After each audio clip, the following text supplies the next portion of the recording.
For many years past, we have been studying anthroposophical truths, details of anthroposophical knowledge, trying to approach them from different sides and to assimilate them. In the course of the lectures now being given, and those yet to come, it will be well to ask ourselves what anthroposophy should and can give to the people of our time. We know a good deal of the content of anthroposophy, and we can therefore approach the question with a certain basis of understanding. We must, above all, remember that the anthroposophical life, the anthroposophical movement itself, must be clearly distinguished, in our minds at any rate, from any kind of special organization, from anything to which the name society might be given. The whole character of modern life will, of course, make it more and more necessary for those who want to cultivate anthroposophy to unite in a corporate sense. But this is made necessary more by the character of life itself, of life outside, than by the content or attitude of anthroposophy itself. Anthroposophy in itself could be made known to the world in the same way as anything else, as chemistry, for instance, and its truths could be accessible just as in the case of the truths of chemistry or mathematics. How individuals assimilate anthroposophy and make it a real impulse in their lives could then be a matter for individuals themselves. A society or any kind of corporate body for the cultivation of anthroposophy is made necessary because anthroposophy, as such, comes into our epoch as something new, as entirely new knowledge, which must be received into the spiritual life of humanity. Those who have not entered the sphere of anthroposophical life need a special preparation of their souls and hearts, as well as the constitution of soul belonging to the present age. Such preparation can be acquired only through the life and activities in our groups and meetings. There we adapt ourselves to a certain trend of thinking and feeling, so that we realize the significance of matters that people in the outside world who know nothing of anthroposophy will naturally regard as fantastic nonsense. It might, of course, be argued that anthroposophy could also be made more widely known through public lectures, given to entirely unprepared listeners. But those who belong to our groups in a more intimate sense will realize that the whole tone, the whole manner of delivering a lecture to an unprepared public must necessarily be different from that of a lecture given to those who through an inner urge and through their whole attitude are able to take seriously what the general public would not yet be able to accept. Quite certainly this stage of things will not improve in the immediate future. On the contrary, the opposition will become stronger and stronger. Opposition to anthroposophy in every domain will increase in the outside world, just because it is in the highest degree necessary for our age, and because what is the most essential at any particular time always encounters the strongest resistance. It may be asked, why is this so? Why do human hearts resist so vehemently just what is most needed in their epoch? An anthroposophist should be able to understand this, but it is too complicated a matter to be made even remotely clear to an unprepared public. The student of anthroposophy knows of the existence of luciferic forces, of luciferic beings who have lagged behind the general process of evolution. They work through human hearts and souls, and it is to their greatest advantage to launch their fiercest attacks at times when in reality there is the strongest urge toward the spiritual life. Because the opposition of the human heart against the progressive impulse in evolution originates from the luciferic beings, and because these beings will launch their attacks when, as it were, they already have human beings by the throat, the resistance of human hearts will inevitably be strongest at such times. Hence we shall understand that the very reason why the most important truths for humanity have lived on from earlier times is that the strongest opposition had to be contended with.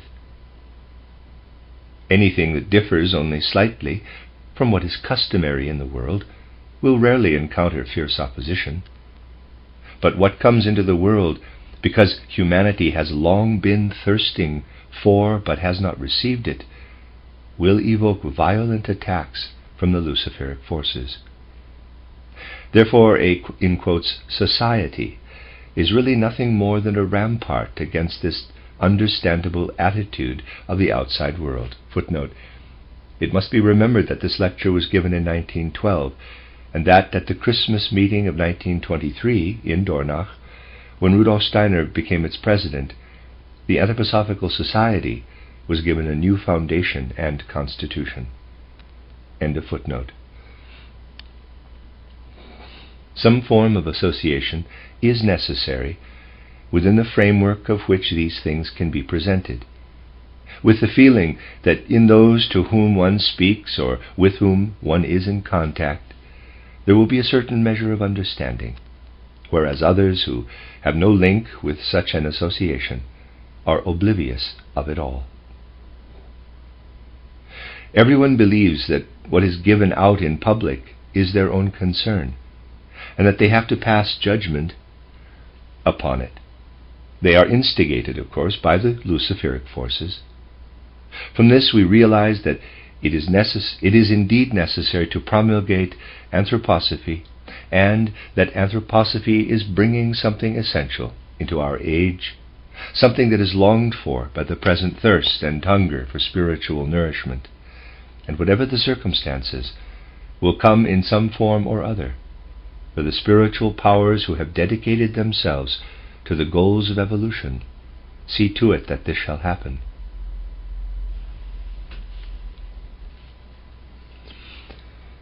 We can therefore ask, what are the most important truths that should be implanted in humanity at the present time through anthroposophy? Those for which there is the most intense thirst are the most essential. The answer to such a question is one that can very easily be misunderstood. For this reason, it is necessary, to begin with, to make a distinction in our minds between anthroposophy as such and the Anthroposophical Society. The mission of anthroposophy is to bring new truths, new knowledge to humanity. But a society can never, least of all in our age, be pledged to any particular tenets. It would be utterly senseless to ask, quote, "What do you anthroposophists believe?" Close quote. It is senseless to imagine that an, in quotes, anthroposophist means a person who belongs to the Anthroposophical Society, for that would be to assume that a whole society holds a common conviction, a common dogma, and that cannot be. The moment a whole society, according to its statutes, were pledged to a common dogma, it would cease to be a society and begin to be a sect. Here is the boundary where a society ceases to be one in the true sense of the word. The moment someone is pledged to hold a belief exacted by a society, we have to do with pure sectarianism. Therefore, a society dedicated to the principles described in these lectures can be a society only from the aspect that it is under the right and natural spiritual impulse. It may be asked, quote, "Who are the people who come together to hear something about anthroposophy?" Close quote. To this we may reply, quote, "Those who have an urge to hear about spiritual things." Close quote. This urge has nothing dogmatic about it. For if a person is seeking for something without saying, quote, "I shall find this or that," close quote, but is really seeking, this is the common element which a society that does not wish to become a sect must contain. The question, what does anthroposophy as such bring to humanity, is quite independent of this. Our reply must be, anthroposophy as such brings to humanity something that is similar to all the great spiritual truths that have been brought to humanity, only its effect upon the human soul is more profound, more significant. Among the subjects we have been studying in our lectures, there are many that might be considered less distinctive from the point of view of something entirely new being presented to modern humanity. Nevertheless, they are fundamental truths, which do indeed penetrate into humanity as something new. We need not look very far to find this new element. It lies in the two truths that really belong to the most fundamental of all, and bring increasing conviction to the human soul. These are the two truths of reincarnation and karma. It may be said that the first thing a really serious anthroposophist discovers along the path is that knowledge of reincarnation and karma is essential. It cannot, for example, be said that in Western culture certain truths, such as the possibility of becoming conscious of higher worlds, present themselves through anthroposophy as something fundamentally new.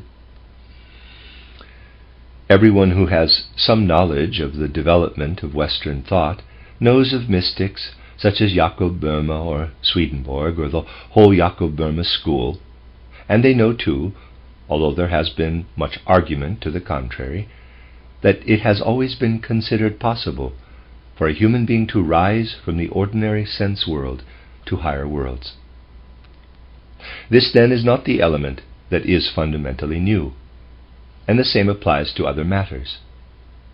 Even when we are speaking of what is absolutely fundamental in evolution, for example the subject of Christ, this is not the salient point as regards the anthroposophical movement as such.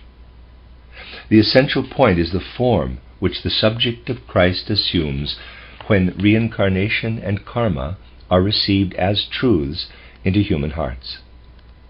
The light thrown upon the subject of Christ by the truths of reincarnation and karma, that is the essential point. The West has been profoundly concerned with the subject of Christ. We need only be reminded of people in the days of the Gnosis, and of the time when esoteric Christianity was deepened by those who gathered under the sign of the Grail or of the Rose Cross. This then is not the fundamental question. It becomes fundamental and of essential significance for Western minds, for knowledge, and for the needs of the religious life only through the truths of reincarnation and karma, so that those whose mental horizons have been widened by the knowledge of these truths necessarily expect new illuminations to be shed on old problems. With regard to the knowledge of reincarnation and karma, however, all that can be said is that tentative indications are to be found in Western literature, for example at the time of Lessing, who speaks of the subject in his essay titled The Education of the Human Race. There are also other examples of how this question has dawned upon minds of a certain profundity. But for the truths of reincarnation and karma to become an integral part of human consciousness, assimilated by human hearts and souls as in anthroposophy, this is something that could not really happen until our own time. Therefore it can be said that the relation of contemporary people to anthroposophy is characterized by the fact that certain antecedents have enabled reincarnation and karma to become matters of knowledge to them. That is the essential point. Everything else follows more or less as a matter of course, if someone is able to acquire the right insight into truths of reincarnation and karma. In considering this aspect of the subject, we must also realize what it will mean for Western humanity and for humanity in general when reincarnation and karma become matters of knowledge that take their place in everyday life, as other truths have done. In the near future, reincarnation and karma must pass into human consciousness far more deeply than was the case, for example, with the Copernican view of the world. Copernican view of the universe. We need only remind ourselves of how rapidly this theory penetrated into the human mind. Only a comparatively short period in world history has elapsed since the Copernican view of the universe first became generally known. Yet it is now taught, even in the elementary schools. As far as the effect upon the human soul is concerned, however, there is an essential difference between Copernicanism and the anthroposophical world conception, insofar as the latter is based on the fundamental principles of reincarnation and karma. To be able to characterize the difference, one really needs a group of anthroposophists, of people who come together with goodwill to understand, for things would have to be said that would cause too great a shock to those outside the anthroposophical movement. Why is it that the Copernican view of the universe has been accepted so readily? Those who have heard me speak of it, or of modern natural science in general, know well that I pass no derogatory judgment on the modern scientific mode of thinking. Therefore, in characterizing the difference, I shall not be misinterpreted when I say that the acceptance of this world picture, limited as it is to the presentation of external relationships and conditions of space, an epoch of superficiality was necessary. The reason why the Copernican theory took root so rapidly, is none other than that for a certain period of time human beings became superficial. Superficiality was essential for the adoption of Copernicanism. Depth of soul, that is to say the exact opposite, will be necessary for acceptance of the truths of anthroposophy, especially of the fundamental truths of reincarnation and karma. If therefore the conviction grows in us today that these truths must become a much stronger and more widespread influence in the life of humanity, we must realize at the same time that we are standing at the boundary between two epochs, one the epoch of superficiality, and the other the epoch when the human soul and human heart must be inwardly deepened. This is what must be inscribed in our very souls, if we are to be fully conscious of what anthroposophy has to bring to humanity at the present time. And then comes the question, what form will life take under the influence of the knowledge of reincarnation and karma? Here we must consider what it really means for the human soul and heart to recognize that reincarnation and karma are truths. What does it mean for the whole of human consciousness, for our whole life of feeling and thinking? As anyone who reflects about these things can realize, it means no less than that through knowledge the human self grows beyond certain limits to which knowledge is otherwise exposed. In past times it was sharply emphasized that human beings could know and recognize only what lies between birth and death, that at most they could look up with faith to one who penetrates into a spiritual world as a knower. Such conviction grew with increasing strength, but this is not of very great significance when regarded merely from the aspect of knowledge. The subject becomes really significant when we pass from the aspect of knowledge to the moral aspect. It is then that the whole greatness and significance of the ideas of reincarnation and karma are revealed. A very great deal could be said in confirmation of this, but we will confine ourselves to one aspect. Think of the people belonging to earlier epochs of Western civilization, and the great majority of those living in the present time. Although they still cling to the belief that our inner being remains intact when we pass through the gate of death, it is imagined, because no thought is given to reincarnation and karma, that the human being's spiritual life after death is entirely separate from earthly existence.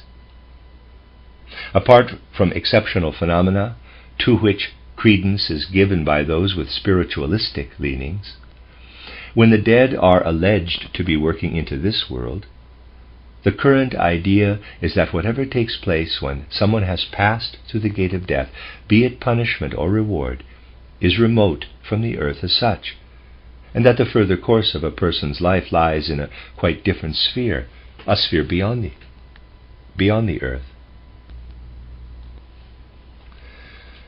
Knowledge of reincarnation and karma changes this idea entirely. What is contained in the soul of someone who has passed through the gate of death has significance not only for a sphere beyond the earth, but the future of the earth itself depends upon what a person's life has been between birth and death. The earth will have the outer configuration that is imparted by the human beings who have lived upon it. The whole future configuration of the planet, as well as the social life of people in the future, depends upon how human beings have lived in their earlier incarnations. That is the moral element in the ideas of reincarnation and karma. A person who has assimilated these ideas knows, according to what I was in life, I shall have an effect upon everything that takes place in the future, upon the whole civilization of the future. Something that up to now has been present in a limited degree only, the feeling of responsibility, is intensified, imbued with the deep moral consequences of these ideas. A person who does not believe in them may say, quote, "When I have passed through the gate of death, I shall be punished or rewarded for what I have done here. I shall experience the consequences of this existence in another world. That other world, however, is ruled over by spiritual powers of some kind or other, and they will prevent what I have within me from causing too much harm to the world as a whole." Close quote.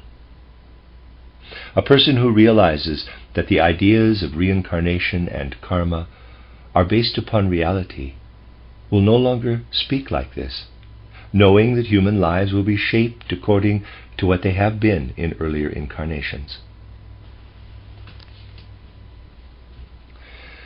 The important point is that the fundamental ideas of the anthroposophical conception of the world will pass over into human souls and hearts and arise as moral impulses undreamt of in the past times.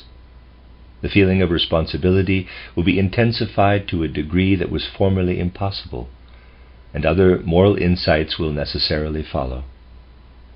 As human beings learning to live under the influence of the ideas of reincarnation and karma, we shall come to know that our life cannot be assessed on the basis of what has taken expression in one life between birth and death, but that a period extending over many lives must be taken into account. When we encounter other people with the attitude that has prevailed hitherto, we feel sympathy or antipathy toward them, strong or moderate affection, and the like. The whole attitude of one person to another in the present age is in reality the outcome of the view that life on the earth is limited to the one period between birth and death. We live as we should after all. We live as we should after all be bound to live if it were true that human beings are on the earth only once. Our attitude to parents, brothers, sisters, friends is colored by the belief that we have only one life on the earth. A vast transformation will take place in life when the ideas of reincarnation and karma are no longer theories held by a few people, as is the case today, for they are still largely matters of theory. It can truly be said that there are numbers of people today who believe in reincarnation and karma, but they act as if there were no such realities, as though life were actually confined to the one period between birth and death. Nor can it be otherwise, for habits change less quickly than ideas. Only when we introduce into our lives right and concrete ideas of reincarnation and karma, only then shall we find how life can be fertilized by them. As human beings, we begin life in the circle of our parents, brothers and sisters, and other relatives. In our early years, those around us are there owing to natural factors such as blood relationship, proximity, and the like. Then as we grow up, we see how these circles expand, how we enter into quite different connections with human beings, connections that are no longer dependent on blood relationship. These things must be seen in the light of karma, and then they will illumine life in an entirely new way. Karma becomes of significance only when we grasp it as a concrete factor, when we apply to life itself the facts brought to light by spiritual scientific investigation. These facts can, of course, be discovered only by such investigation, but then they can be applied to life. An important question in connection with karma is the following: how does it come about that at the beginning of the present life, for example, we are drawn to certain others through blood relationship? Spiritual scientific investigation of this question discovers that, as a rule, for although specific facts come to light, there are countless exceptions,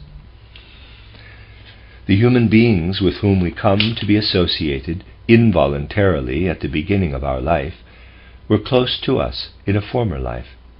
In most cases, the immediately preceding one, in middle life, in the 30s. Then we chose them voluntarily in some way, drawn to them perhaps by our hearts. It would be quite erroneous to think that the people around us at the beginning of our present life are those with whom we were also together at the beginning of a former life. Not at the beginning, not at the end, but in the middle of one life we were associated by our own choosing with those who are now our blood relations. It is frequently the case that a marriage partner whom someone has chosen deliberately will be related in the next life as father or mother, or brother or sister. Spiritual scientific investigation shows that speculative assumptions are generally incorrect, and as a rule contradicted by the actual facts. When we consider the particular case just mentioned and try to grasp it as a finding of the unbiased investigations of spiritual science, our whole relation to life is widened. In the course of Western civilization, things have reached the point where it is hardly possible for people to do otherwise than speak of chance, in quotes, when thinking about their connection with those who are blood relations. They speak of chance and, in many respects, believe in it.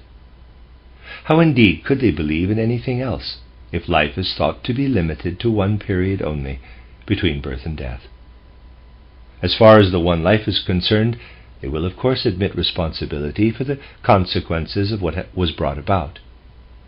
But when the self is led beyond what happens between birth and death, when this self is felt to be connected with other people of another incarnation, they feel responsible in the same way as they do for their own deeds in this life. The general view that people have themselves karmically chosen their parents is not of any special significance, but we gain an idea of this choosing that can actually be confirmed by other experiences of life when we realize that those whom we have chosen so unconsciously now were chosen by us in a former life, at an age when we were more conscious than at any other, when we were fully mature. This idea may be unpalatable to some people today, but it is true nevertheless. If people are not satisfied with their kith and kin, they will eventually come to know that they themselves laid the basis of this dissatisfaction, and that they must therefore provide differently for the next incarnation. And then the ideas of reincarnation and karma will become really fruitful in their lives.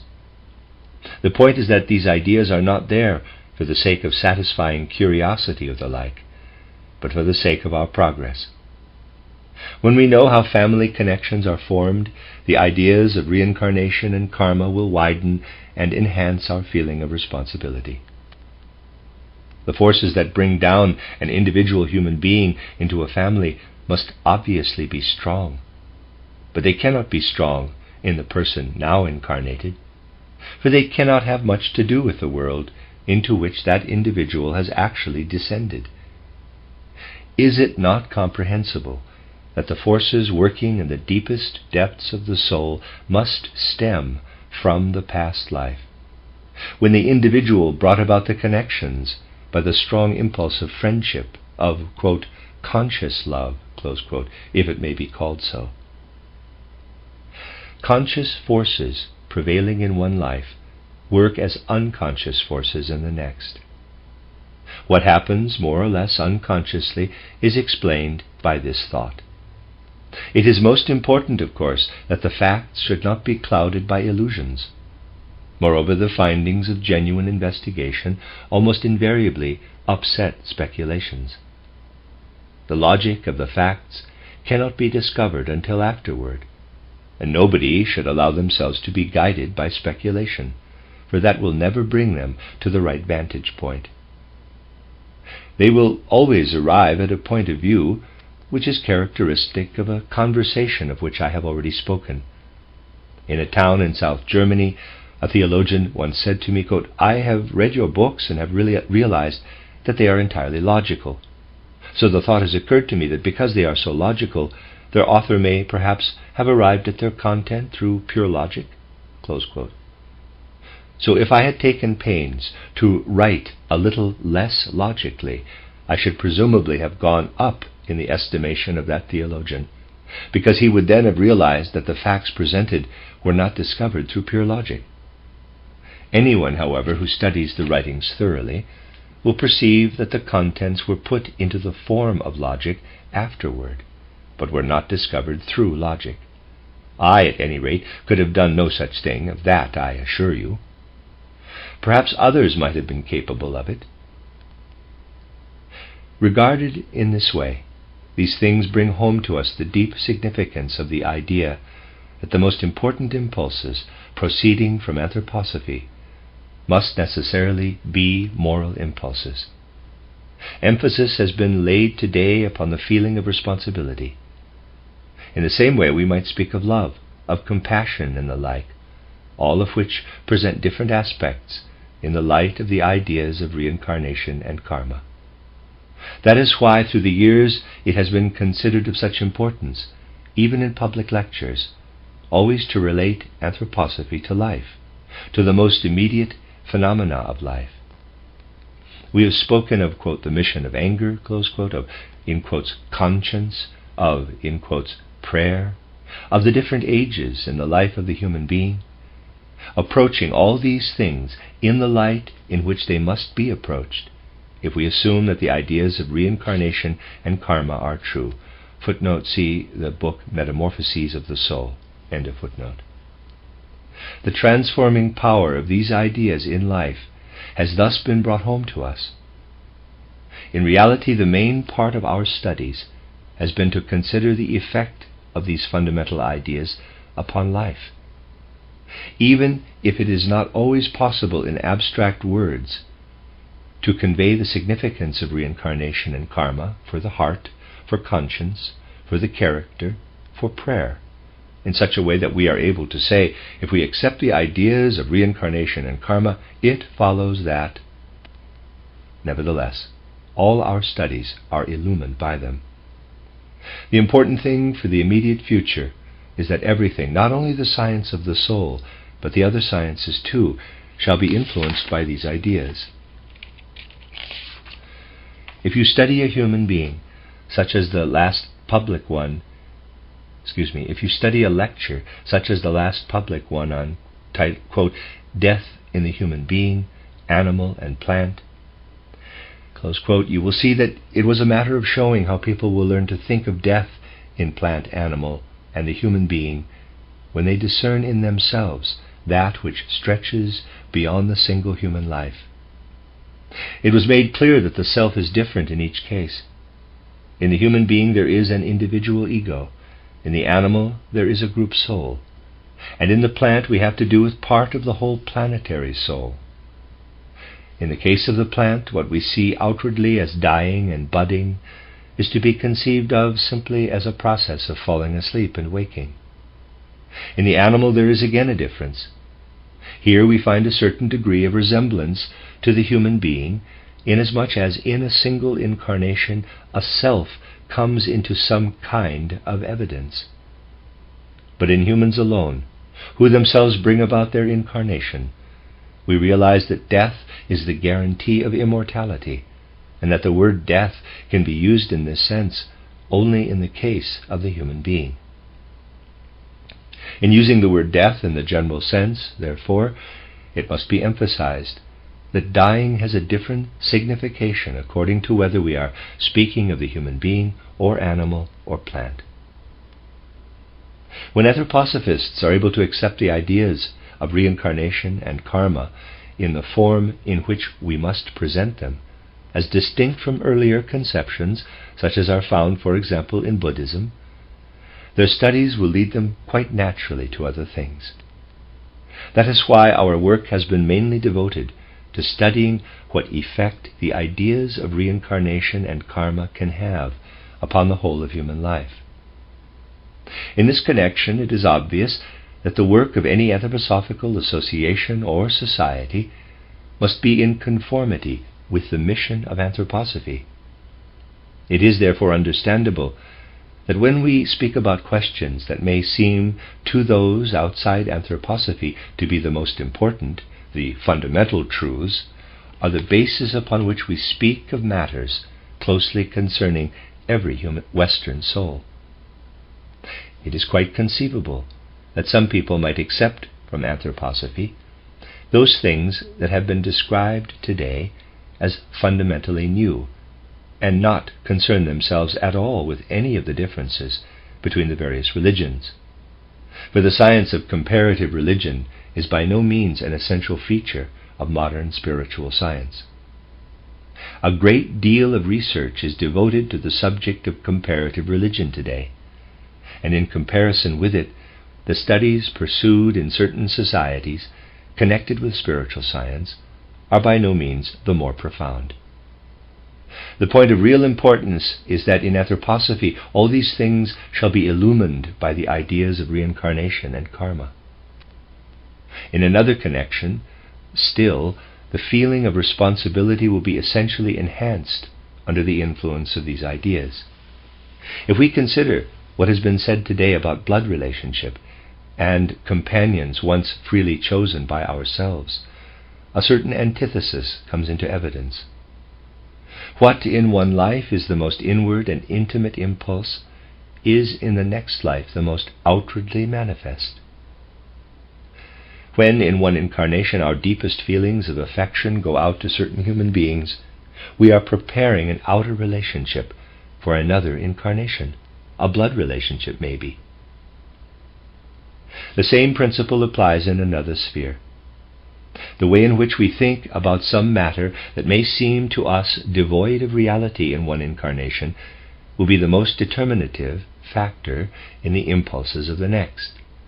The quality of our thinking, whether we approach a truth lightly or try to verify it by every means at our command, whether we have a sense for truth or a tendency to fanaticism, all this as the result of assimilating the ideas of reincarnation and karma will have a bearing upon our evolution. What is hidden within our being in the present incarnation will be most in evidence in the next. A person who tells many untruths or is inclined to take things superficially will be a thoughtless character in the next or a later incarnation.